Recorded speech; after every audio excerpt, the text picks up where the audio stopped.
Each week we've been taking a closer look at the candidates for Tampa Mayor. The winner of the March 1st election will have a lot of influence throughout the Bay Area. Tonight I profile former City Council member and former County Commissioner Tom Scott.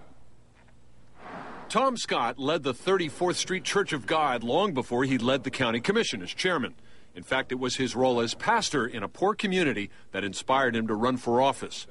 On a daily basis, I was faced with affordable housing issues, faced with healthcare issues. I saw opportunity to go into to become a public servant to see how I can effect that change to help my congregation and this community. The community Tom Scott focuses on remains the most needy, and it's here where his support is the strongest.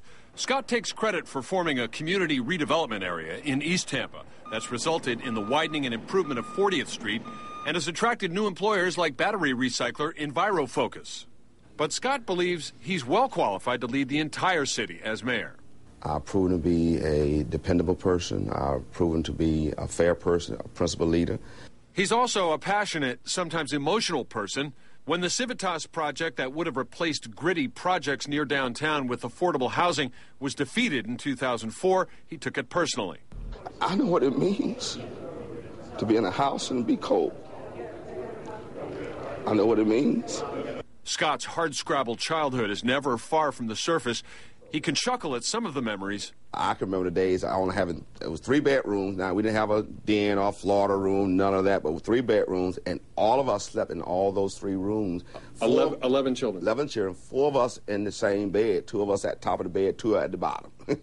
Others are too painful to smile about. Going to school, even back then, milk was 4 cents. My mother couldn't even afford 4 cents to give her children, so I could identify with that.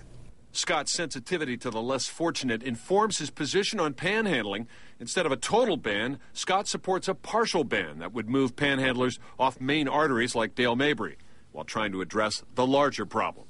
I propose also working with the Salvation Army, Metropolitan Ministry, the county, to talk about how do we help this group of people. Scott is an adamant supporter of light rail for Hillsborough County, but on tough issues such as reining in pensions for city employees, Scott promises only to study the issue.